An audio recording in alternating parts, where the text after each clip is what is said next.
The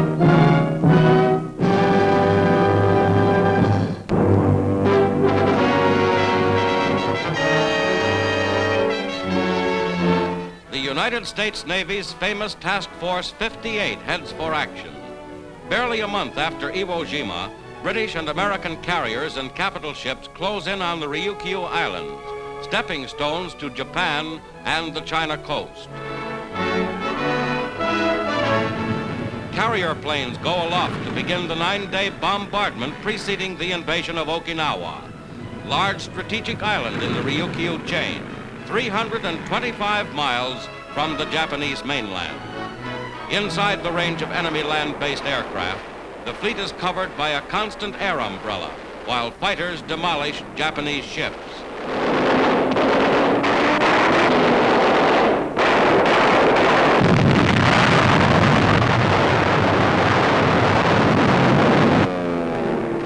Now, enemy planes attack.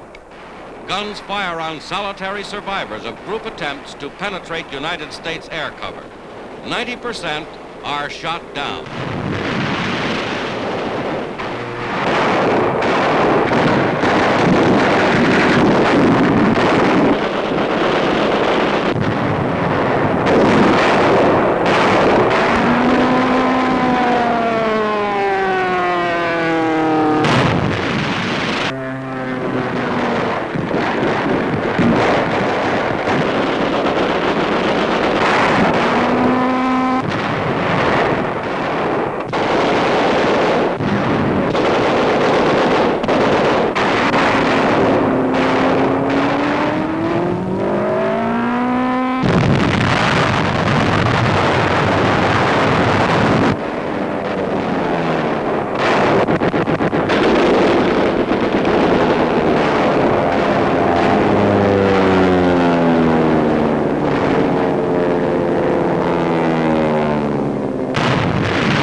From Okinawa and newly captured Iwo, two great avenues of assault.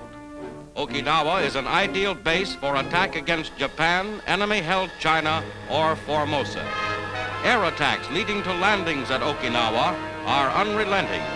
Throughout the entire 800-mile island chain, bombers and fighters attack in constant waves. Okinawa's major airfields are shot up.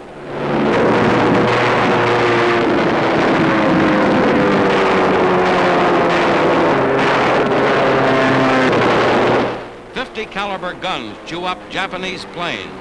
High-explosive rockets smash heavier targets.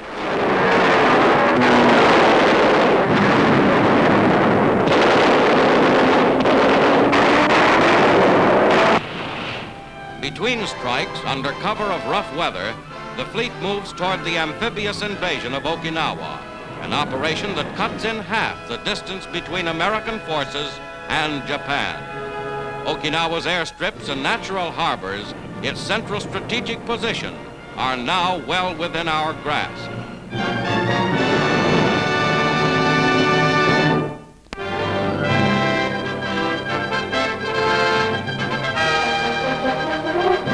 Slung under this plane is a new American weapon, the firebomb.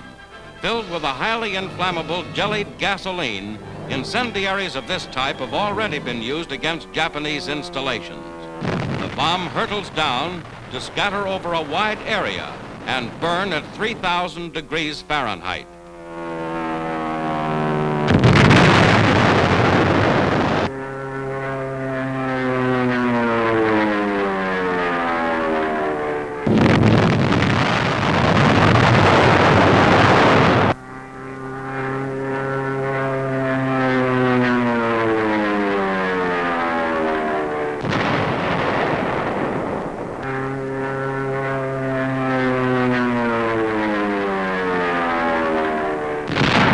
In actual combat with the United States Marines on Peleliu Island, the firebombs were used against Japanese cave positions on a vital ridge.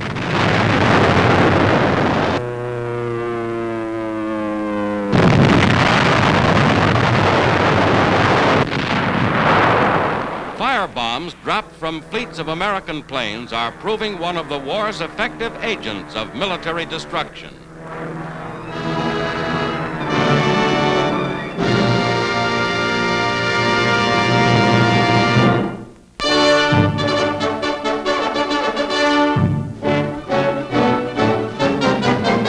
At Houston, Texas, the first of 50 American-built cargo ships is turned over to France.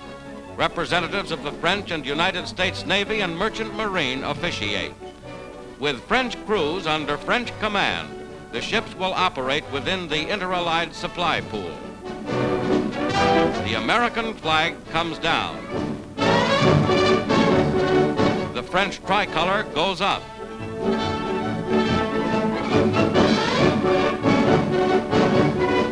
First of many, this ship joins the mighty Allied shipping fleet. At Newport News, Virginia, the largest warship in the world, the new Navy aircraft carrier USS Midway. Naval aviator hero Lieutenant George Gay watches the Midway's sponsor christen the mighty carrier. The Midway, named after the first great Pacific victory of this war, can base a fleet of 80 planes on its deck. It is a significant addition to the Navy.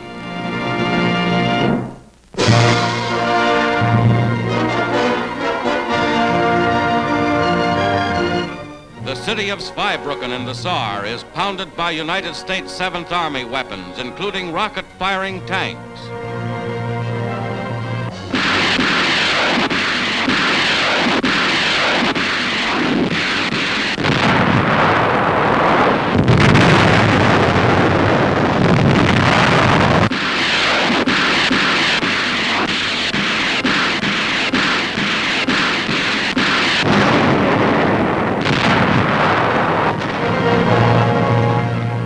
Of the 3rd Division penetrate the ruins of Zweibrücken. Army vehicles roll through, headed for new victories on the road to Berlin. Major General John O'Daniel, 3rd Division commander, arrives with his advance units.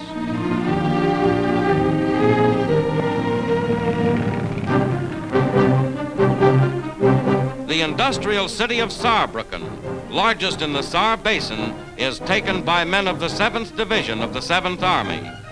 Lashing out through the Siegfried Line, the 7th Army struck north for a juncture with the 3rd Army and the complete destruction of German forces in the Saar.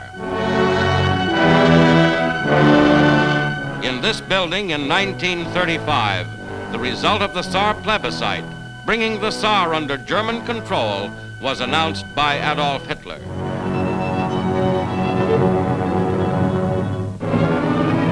Army pontoon bridges near Remagen, scene of the dramatic first crossing of the Rhine, carry increasing loads of troops, trucks, and tanks. From their bridgehead east of the mighty river, Allied armies have now slashed into the heart of Germany. 10 miles north, the 9th Division of the 1st Army enters Bad Godesberg, decked in white flags of surrender. Here, Hitler and Chamberlain met in 1938, preceding the Munich Pact. Now, German civilians take orders from the Allied military government.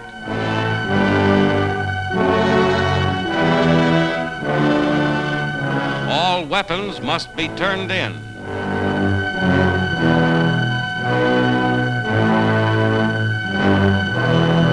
At Bonn on the Rhine, just north of Godesberg, the 1st Army's 1st Division drives to the wreckage of the bridge. Now they have advanced far beyond.